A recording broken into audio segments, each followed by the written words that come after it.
जय सद्गुरू खवयांनो, मी अर्चना आपल्या यूट्यूब चॅनलमध्ये सर्वांचे मनापासून स्वागत करते. तर पावसाळा सुरू झाला आहे, काहीतरी खमंग खावंसं वाटतं. तर आपल्या चॅनलवर भज्याची रेसिपी नाही असं होऊ शकत नाही. म्हणून आज आपण कुरकुरीत खमंग भजी कसे बनवायचे ते आपण बघू. मी मीडियम साईज 3 ते 4 कांदे घेतलेले आहेत, कारण आपण कांदा भजी बनवतो आहे, त्यामुळे कांदा हा भरपूर वापरायचा. आणि मी बघा कांदा कसा चिरते ते. कांदा उभा चिरायचा नाही, कांदा असा आडवा करायचा, आडवा चिरायचा आणि असे स्लायसेस करायचे. म्हणजे ते ज्यातले लेयर असतात ना ते व्यवस्थित सुट्टे होतात. हे बघा मी किती पातळ स्लाइस काढलेला आहे. जसे जेवढे तुम्हाला पातळ बनवता येतील ना तेवढे स्लाइसेस बनवा. हे बघा, एखादा तुटला तरी हरकत नाही. हे बघा असे छान सगळे स्लाइसेस बनवून घ्या आणि असे सेपरेट करा. आता आपल्या पिठाचा अंदाज घेऊन याच्यामध्ये मीठ टाकायचे. आपल्याला वन टाइमच मीठ टाकायचं आहे. तुम्ही जेवढं इथं मीठ वापराल तेवढं त्या कांद्याला पाणी सुटेल. आणि याच पाण्यात आपल्याला पीठ भिजवायचं आहे. वरून खूपच कमी पाणी वापरायचं आहे आपल्याला. मीठ टाकल्यानंतर हा कांदा आपण थोडा वेळ 10 मिनिटासाठी रेस्ट करायला ठेवायचा आहे. आणि हे बघा असा पिळून बघितलं तर बघा किती पाणी सुटले. तर आता आपल्याला हळूहळू याच्यामध्ये एक एक वस्तू वापरायची आहे. तर मी पहिल्यांदा ओवा वापरलाय, तर थोडासा हातावर चोळून ओवा टाका, अर्धा चमचा.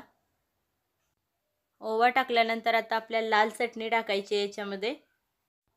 चटणीनंतर आपल्याला आता बेसन पीठ वापरायचं आहे. तर मी 1 वाटी बेसन काढून घेतलेलं आहे. हे बघा दाबून भरलेलं आहे. आपल्याला किती लागतं बघा.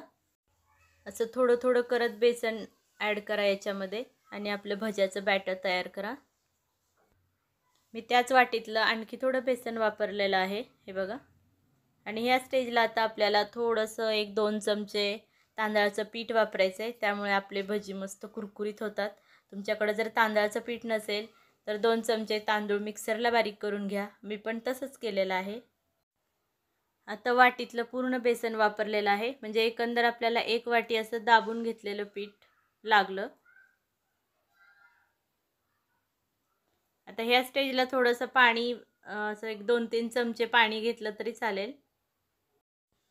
हे बघा आपलं भज्याचं पीठ आता रेडी आहे. हे बघा बस असं घट्टच ठेवायचं आहे आपल्याला. आणि आता आपल्याला साईड बाय साईड एका कढईत तेल गरम करायला ठेवायचं आहे. आता एक लास्ट स्टेप अशी करायची की आपण तेल गरम केलं आहे ना ते चांगलं उकळू द्यायचं, कडकडीत करायचं आणि एक डाव असं तेल ओतायचं.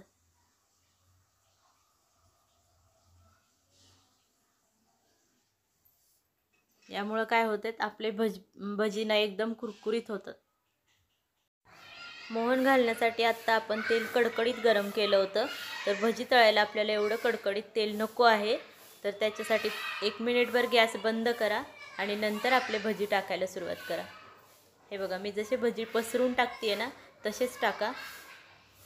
हे बघा असे म्हणजे आपले भजी कुरकुरीत होतील. असं पूर्ण तुम्ही गोळा करून टाकला ना तर आतून कच्चे राहतील आणि नरम पडतील. म्हणून असे पसरून टाका, एकदम छान होतात. हे बघा भज्यांना थोडासा स्लाइट ब्राऊन कलर यायला लागला आहे. तर आता ह्या स्टेजला थोडासा गॅस वाढवला तरी हरकत नाही. आता आपले भजी अलटून पालटून व्यवस्थित खाली वर करून व्यवस्थित तळून घ्या.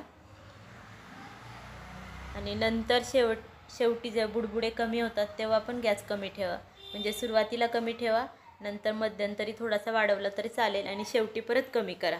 अशी गॅसची हे ठेवा, इंटेन्सिटी ठेवा. तर गाईज आपले भजी तळून होत आहेत तोपर्यंत तुम्ही लाईक, शेअर, सबस्क्राईब आणि कमेंट करा. आणि माझे व्हिडिओ जर तुम्हाला आवडत असतील तर नक्की शेअर करा. हे बघा आपल्या भजीचे आता पूर्ण बुडबुडे पण कमी झालेले आहेत आणि एकदम कुरकुरीत झालेले आहेत. तर आता आपण काढून घेऊ. एका पेपरवरती टिश्यू पेपर घ्या किंवा असंच काढलं तरी चालतील, त्याच्यात तेल राहणार नाही आहे.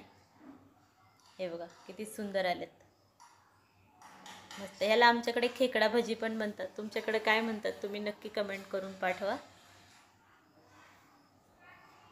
हे बघा किती सुंदर झालेले आहेत. तर मी आता सर्व करते. तर भजी तुम्ही केचप बरोबर पण खाऊ शकता किंवा एखादी पुदिन्याची चटणी वगैरे करून त्याच्या बरोबरही खाऊ शकता. हे बघा किती सुंदर झालेले आहेत.